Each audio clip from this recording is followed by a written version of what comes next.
They call it a starship. Can you believe that? Admiral Zorax scoffed, his four eyes blinking in sequence as he studied the holographic projection. Such primitive nomenclature for something that barely qualifies as interstellar transportation. The bridge of the Galactic Union flagship Inevitable Dominance hummed with nervous energy as 12 of the most powerful military leaders in the known universe stared at the small, oddly shaped vessel that had appeared at the edge of the Proxima Centauri system 3 rotation cycles ago. Primitive or not, General Vexara replied, her scales shifting from a nervous purple to a cautious orange. It managed to bypass 17 of our most sophisticated detection arrays.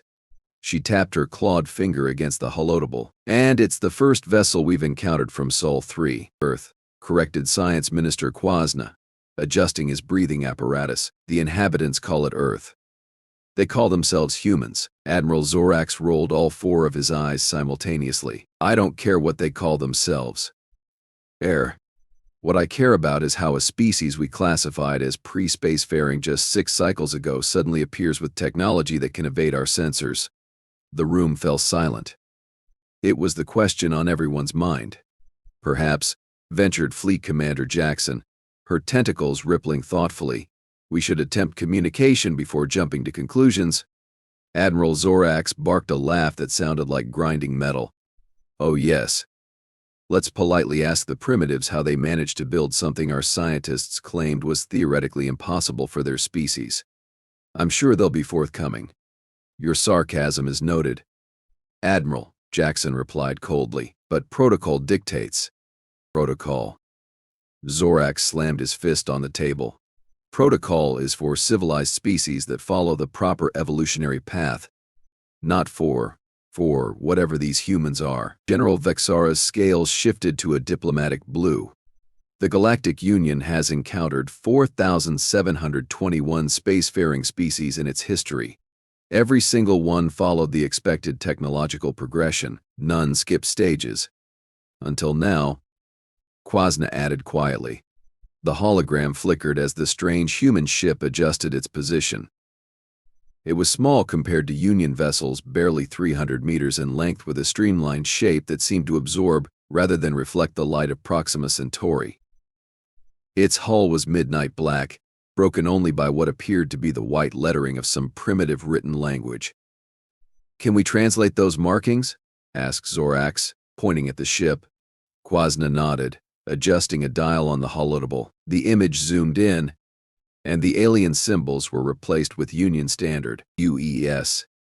Defiance, Kwasna read aloud, and below it, something that translates roughly as, come and take it. The silence that followed was deafening. Well, Fleet Commander Jackson said eventually, that sounds like a challenge. It sounds like a declaration of war. Zorax growled. It sounds, General Vexara countered, her scales now an authoritative gold. Like we need more information. Science Minister Kwasna. What do we know about these humans? Kwasna activated his datapad, and a series of images appeared alongside the ship hologram. Bizarre bipedal creatures with only 2 eyes and peculiar fur on their heads. Sol 3 Earth was classified as containing pre-spacefaring intelligent life approximately 65 cycles ago. The humans were assessed as having reached industrial capacity but were still burning fossil fuels for energy. Their technology was deemed primitive but advancing at an unusual rate.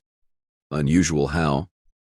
Jackson asked. Their technological progression doesn't follow the standard curve. Most species take between 3,000 and 5,000 cycles to advance from basic tools to spaceflight. The humans appear to have done it in less than 500. Admiral Zorax snorted. So they're impatient barbarians. Wonderful. There's more, Kwasna continued, unperturbed. 6 cycles ago, our routine survey expedition noted they had achieved rudimentary space travel within their own system, but their propulsion technology was still reaction-based. Nothing remotely capable of interstellar travel. He pointed at the black ship. This vessel shows evidence of gravity manipulation, energy shielding, and he hesitated, and what appears to be a completely novel form of faster-than-light travel. Impossible. Zorax roared. No species develops FTL independently. The physics are too complex. And yet, Quasna gestured at the hologram. Here they are. General Vexara's scales shifted to a worried yellow. If they've developed FTL technology on their own, without following the standard progression, what else might they have developed? No one answered. The implications were too disturbing. There's one more thing, Quasna added reluctantly. Our database contains some intercepted transmissions from Earth, air entertainment broadcasts, government communications, and historical records all suggest. He paused, clearly uncomfortable. Suggest what? Zorax demanded. They are unusually combative for an emerging species. They have thousands of years of recorded warfare. Their entertainment frequently glorifies conflict, and they appear to have a cultural fascination with the concept of being underestimated. Fleet Commander Jackson's tentacles curled tight against her body. Are you suggesting this isn't just a ship? It's bait? I'm suggesting, Quasna replied carefully, that based on their historical patterns, the humans may react, unpredictably, to standard Union protocols. The standard protocol for unauthorized entry into Union space by a pre-authorized species was simple: immediate capture, technological confiscation, and return of any biological entities to their homeworld with their memories altered. It had worked flawlessly 4,721 times before. Admiral Zorax stared at the small black ship, dwarfed by the massive Union fleet around it. I don't care about their history or their unpredictability. No primitive upstart species challenges the Galactic Union. Repair the tractor beams. General Vexara's scales flashed alarm red. Admiral, perhaps we should consider the Science Minister's warning. Consider it noted. Zorax snapped. But I will not be intimidated by a single ship from a species that was throwing spears at each other less than 500 cycles ago. The bridge crew scrambled to obey, activating the vast array of tractor beam projectors that would immobilize the human vessel. Tractor beams engaging in 3, 2, 1. The energy fields shot out from the Union flagship, enveloping the small black ship in a web of blue light. For one moment, everything seemed to proceed according to protocol. Then the human ship flickered. What was that? Zorax demanded. Unknown. Admiral, the weapons officer replied, their voice tight with confusion. The tractor beams are reporting successful capture, but our sensors show the target is vibrating somehow. Science Minister Quasna rushed to a different console, his breathing apparatus wheezing with effort. This is impossible. They're somehow resonating at a quantum level with the tractor field. Speak plainly, Zorax ordered. They're using our own technology against us, Quasna exclaimed. They're amplifying the tractor beams and... The human ship suddenly glowed bright blue, pulsing with energy. Then, with what almost seemed like deliberate slowness, it rotated until its front section pointed directly at the Union flagship. Admiral, the tactical officer called out, their voice unnaturally high, we're detecting an energy buildup in the human vessel. Fleet Commander Jackson's tentacles were now whipping frantically. Raise shields. Disengage tractor beams. We can't disengage.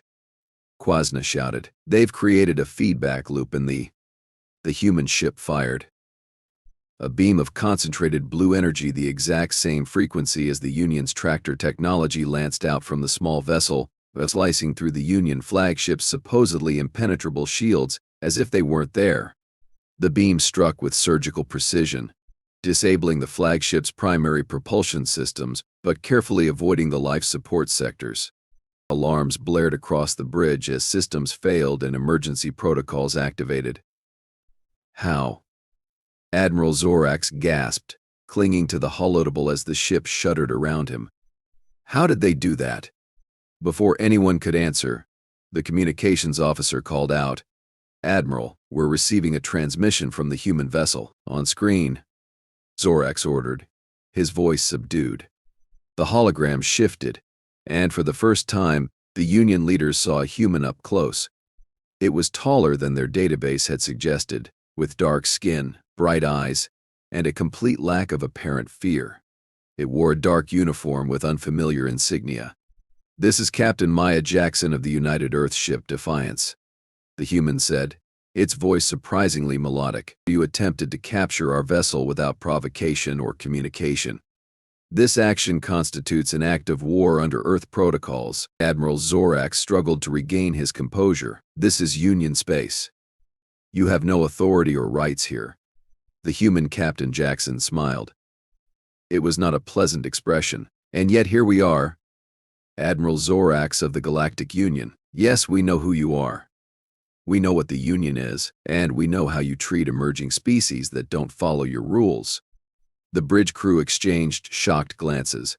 How could the humans possibly know any of this? For the record, Captain Jackson continued, we disabled your propulsion systems but deliberately avoided casualties. This was a courtesy. The next time the Union attempts to capture or impede an Earth vessel, we will not be so restrained. General Vexara stepped forward, her scales shifting to diplomatic blue again. Captain Jackson, there has clearly been a misunderstanding. Perhaps we could. Yes. There's no misunderstanding, General Vexara, Jackson interrupted. Your Union has been monitoring Earth for decades. You classified us as primitive. You planned to confiscate our technology and alter our memories when we inevitably made contact. You never considered the possibility that we might be monitoring you in return. The revelation hit the bridge like a physical blow. The humans had been watching them? For how long? Impossible. Admiral Zorax sputtered. Our stealth technology is based on principles we discovered 50 years ago. Jackson finished for him. Just because we didn't immediately build massive ships and announce ourselves to the galaxy doesn't mean we weren't paying attention. The human captain's expression hardened. The Union operates on the assumption that all species follow the same technological path. You expect us to develop certain technologies in a specific order, following your patterns, but humans don't work that way. Admiral, we're unpredictable. What do you want? Fleet Commander Jackson asked, her tentacles now completely still a sign of extreme stress in her species. Recognition. Captain Jackson replied simply, Earth is declaring itself a sovereign power. Effective immediately, we will not be classified, categorized, or controlled by the Galactic Union. We will forge our own path among the stars. Science Minister Kwasna stepped forward. Captain Jackson, you must understand that the Union protocols exist for a reason. Unregulated technological development. Dario, let us hear, Jackson interrupted again, to this moment, where a single Earth ship has neutralized the flagship of the mighty Union fleet. Imagine what a dozen ships could do, or 100. The threat hung in the air. Unspoken, but unmistakable. Is this a declaration of war, Captain? Admiral Zorax asked quietly. Jackson's expression softened slightly. That depends entirely on you, Admiral. Earth doesn't want war. But we will not submit to Union control. The choice is yours. With that, the transmission ended, and the hologram returned to showing the sleek black ship still surrounded by the Union fleet, but now somehow seeming much more dangerous than before. Orders, Admiral. The tactical officer asked hesitantly. Zorax stared at the human vessel for a long moment. Then he turned to face the assembled leaders of the Union military. Send word to the High Council, he said, his voice unnaturally calm. Tell them everything has changed. As if hearing his words, the human ship's engines flared to life. Before any of the Union vessels could react, it accelerated to impossible speed and vanished in a flash of light that defied all known laws of physics. General Vexara's scales had settled into a deep, troubled purple. What happens now? Admiral Zorax gazed at the empty space where the U.S. Defiance had been. Now we prepare for the impossible. He looked around at his fellow leaders, his four eyes blazing with a mixture of fear and determination. We prepare for humanity. The Grand Council chamber of the Galactic Union buzzed with panic. Representatives from 200 species filled the massive amphitheater, their voices creating a cacophony of clicks, whistles, and rumbles that the translation system struggled to process. The emergency session had been called less than 6 hours after the U.S. Defiance vanished, leaving behind a crippled Union flagship and a military leadership in disarray. Supreme Counselor Talzin raised all 6 of her limbs, calling for order. The chamber gradually quieted. The reports from Admiral Zorax have been distributed to all members, she announced, her crystalline exoskeleton glittering under the chamber lights. We face an unprecedented situation. Unprecedented. The representative from Krell Prime stood, his massive frame dwarfing those around him. It's worse than that. It's catastrophic. One human ship disabled our flagship. What happens when they return with the fleet? Fresh murmurs of panic rippled through the chamber.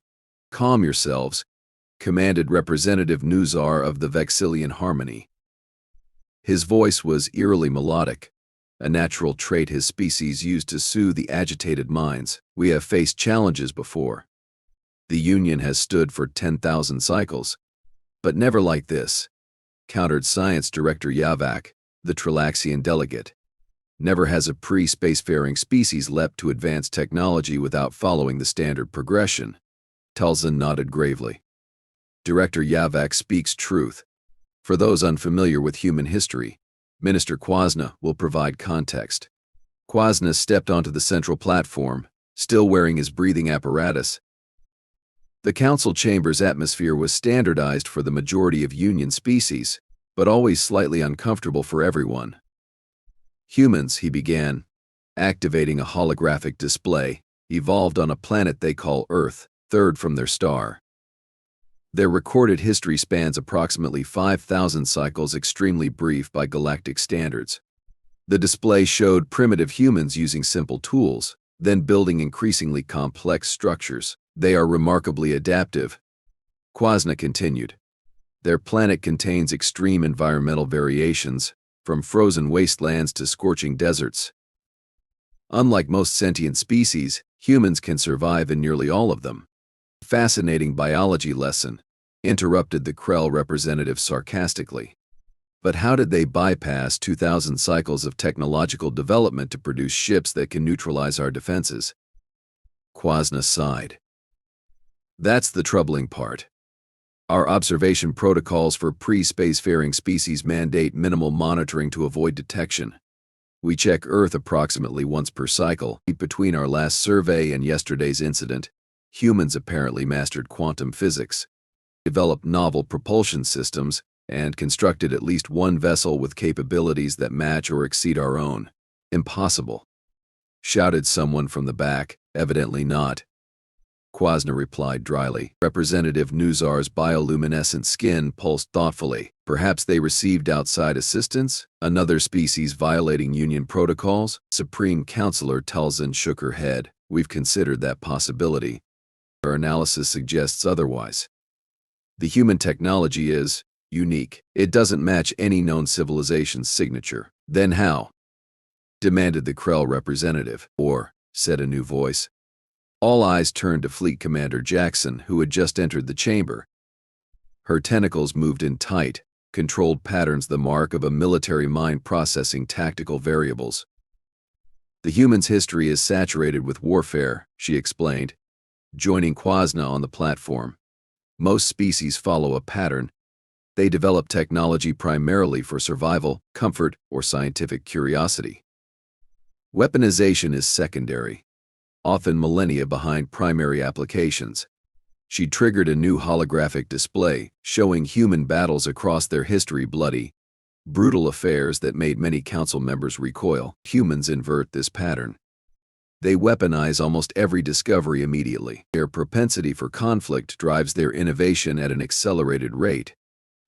The chamber fell silent as the implications sank in.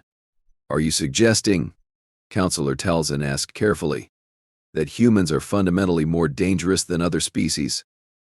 I'm stating it as fact, Jackson replied. Consider this. When the Vexillians discovered nuclear fission, they spent 300 cycles developing energy applications before someone theorized a weapon. Humans tested their first nuclear weapon less than 5 cycles after discovering the principle. Gasps echoed throughout the chamber. And now, Jackson continued, they've done it again. While we've spent millennia refining our tractor beam technology for constructive purposes, they immediately saw its potential as a weapon.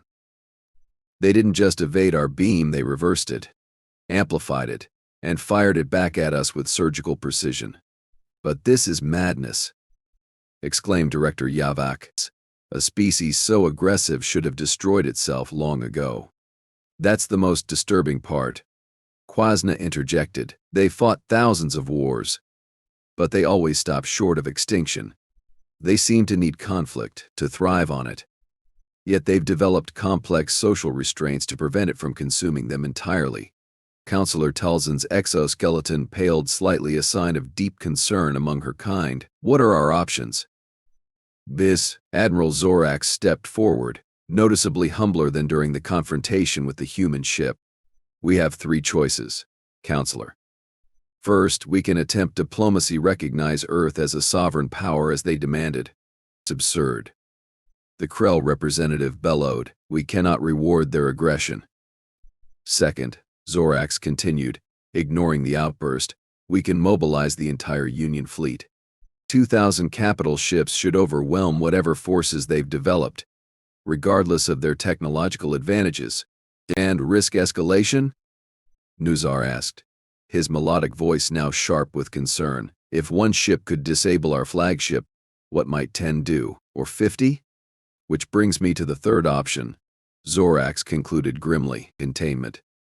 We establish a quarantine zone around their entire solar system. Any vessel attempting to enter or leave would be immediately destroyed. We isolate humanity until we understand their capabilities and can neutralize the threat.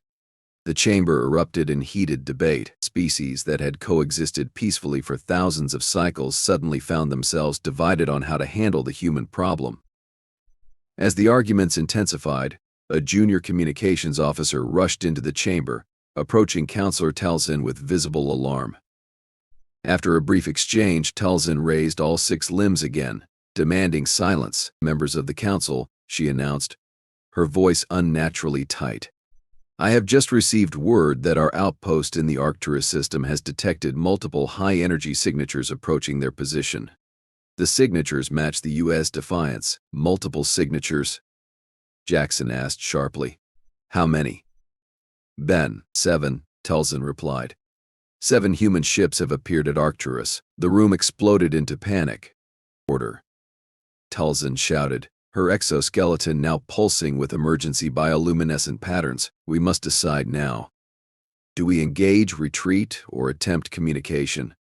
Before anyone could respond, the main communications array activated automatically. The enormous central hologram shifted to display a human face, not Captain Jackson, but an older male with steel-gray hair and deeply lined features. Greetings, Galactic Union Council, the human said calmly. I am Admiral Thomas Reid of the United Earth Fleet. I understand you've recently made the acquaintance of one of our scout vessels. Counselor Talzin composed herself quickly. Admiral Reid, your vessels have entered Union space without authorization. This constitutes a violation of your protocols. Yes, Reid interrupted smoothly. Captain Jackson informed us of your position on this matter. That's why I'm here to clarify Earth's position before misunderstandings escalate further. Fleet Commander Jackson moved forward. 7 warships is an unusual way to prevent misunderstandings, Admiral. Reid smiled, the same unsettling expression Jackson had displayed. Considerate emphasis. Commander Jackson. Sometimes the most effective diplomacy requires clear demonstrations of capability. Is this a threat? Demanded the Krell representative. Not at all, Reid replied. It's context for negotiation. Your union operates on assumptions that don't apply to humanity. You believe all species develop along predictable paths. You believe technological progress follows a standard model. You believe emerging civilizations should be guided or controlled by more established ones. Yes, his expression hardened. Humans reject these assumptions. We developed in isolation, confronting challenges your species never faced. We don't want war with the Galactic Union, but neither will we accept subordination. Admiral Zorax stepped into view of the transmission. Then what do you want? Admiral Reid. Recognition and respect, Reid replied immediately. Earth doesn't seek to join the Union. We propose a separate alliance, equal standing, mutual defense, technology exchange on consensual terms. Murmurs spread through the council chamber. Such an arrangement was unprecedented. Impossible, said Director Yavak. Union protocols are clear, no species at your development stage. Let me stop you there, Reid interrupted. Your assessment of our development stage is fundamentally flawed. While your observers were watching us burn fossil fuels, other aspects of our civilization were advancing in directions your models didn't anticipate. The hologram expanded to show a series of images, vast underground facilities, orbital platforms invisible to conventional sensors, and, most disturbing of all, a fleet of sleek black ships identical to the Defiance, dozens of them, hidden within the outer asteroid belt of the human solar system. We detected your observation vessels 60 years ago, Reid continued. We studied them, reverse-engineered their technology, and prepared accordingly. The Defiance wasn't a technological leap, it was the culmination of decades of careful preparation. The council chamber had gone deathly quiet. You've been watching us. Reid said, but we've been watching you too. We've intercepted enough of your communications to understand the Union's true nature.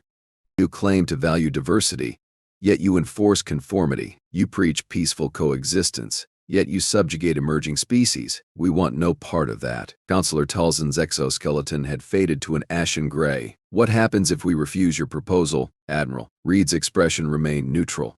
Then we remain outside your Union, developing on our own path. But consider this carefully, Counselor.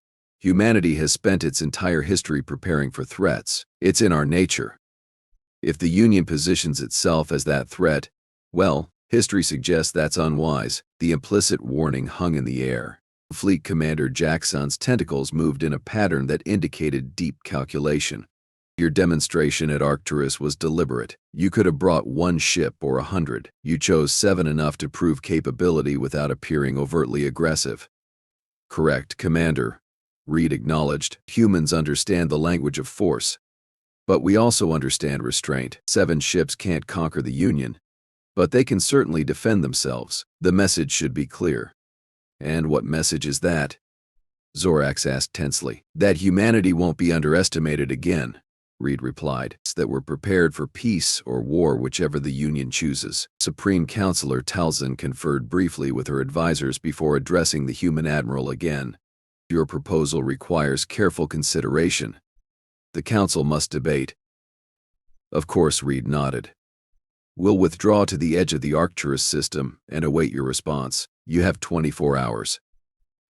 The transmission ended abruptly, leaving the Council in stunned silence. 24 hours? Spluttered the Krell representative. Who does he think he is? Someone who knows exactly what he's doing. Jackson replied quietly. Human time measurements are short. They're giving us approximately 1 standard rotation cycle. Counselor Talzin's limbs moved in a gesture of resignation. We must vote. The options are clear. Recognize Earth as an independent power, attempt containment, or, she hesitated, or initiate military action. Science Minister Kwasna shook his head. Before we vote, there's one more thing you should know about humans, something I discovered in their historical broadcasts. He activated a final holographic display, showing scenes from human entertainment, literature, and historical records.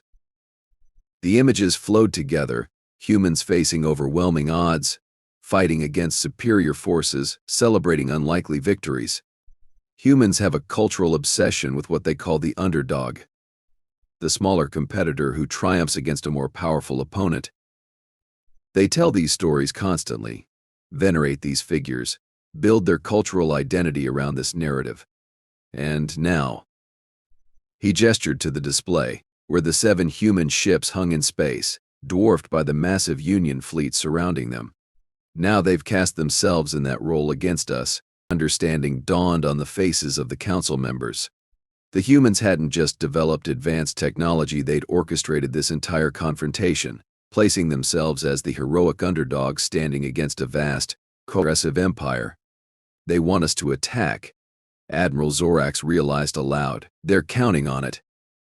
They're counting on it. Fleet Commander Jackson's tentacles went completely still, and based on their historical patterns, they've already prepared countermeasures we can't anticipate. The Krell representative growled in frustration. So what?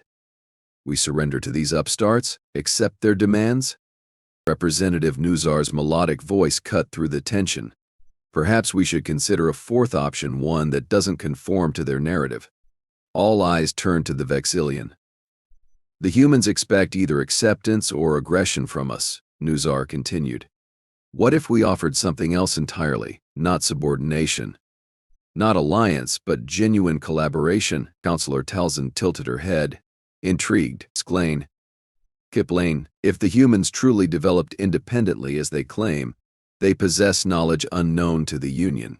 Different approaches, different solutions. Rather than fighting them or containing them, we could learn from them. Learn from primitives?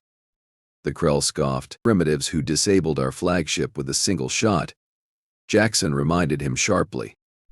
Nuzar continued. For 10,000 cycles, the Union has evolved along a single technological path, and perhaps that's our weakness, our predictability. The humans represent something we've never encountered. A truly different perspective. A thoughtful silence settled over the chamber. It's risky. Admiral Zorax admitted reluctantly, but less risky than war with an opponent we don't understand. And Counselor Talzin's exoskeleton began to regain its normal luster. Then we have our answer. We will neither submit to human demands nor attempt to subjugate them. Instead, we offer a new framework, a mutual exchange of knowledge and perspective. She looked around the chamber, her compound eyes reflecting the light from 1,000 worlds. The arrival of humanity may not be a crisis, but an opportunity. For the first time in millennia, the Galactic Union faces a civilization that challenges our fundamental assumptions. Perhaps that is exactly what we need. The vote, when it came, was surprisingly unanimous. The Galactic Union would extend an unprecedented offer to humanity, not membership, not alliance, but partnership, equal standing with the entire Union as a separate but connected power. As the council session concluded, Fleet Commander Jackson approached Admiral Zorax privately. Do you think they'll accept? She asked. Zorax's 4 eyes blinked contemplatively. Surprisingly, I do. The humans are aggressive, yes, but also adaptable.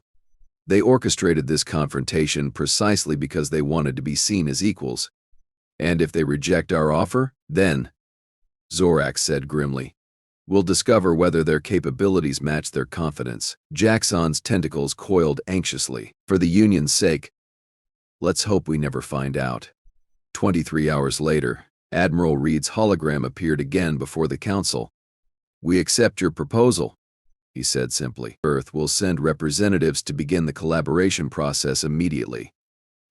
As the transmission ended, Science Minister Kwasna leaned toward Counselor Talzin. It worked, he whispered in astonishment. Yes, Talzin replied, her voice containing equal parts relief and concern. But remember, Minister, this was always their goal. One human ship appeared and changed the galaxy forever. I can't help but wonder what they'll do next. In the darkness of space, the 7 black ships of the human fleet adjusted their formation, preparing to rendezvous us with the Union delegation. On the bridge of the lead vessel, Admiral Reid turned to his executive officer. Phase 1 complete, he said quietly. Begin Phase 2. The officer nodded. Transmitting coded instructions to Earth. Operation First Contact had succeeded beyond their wildest expectations. The Galactic Union, with all its vast knowledge and resources, had reacted exactly as human behavioral scientists had predicted. They hadn't just gained acceptance, they'd secured a privileged position no other species had ever achieved. And all it had taken was one ship, in the right place, with the right message, come and take it. The humans had arrived, and the galaxy would never be the same.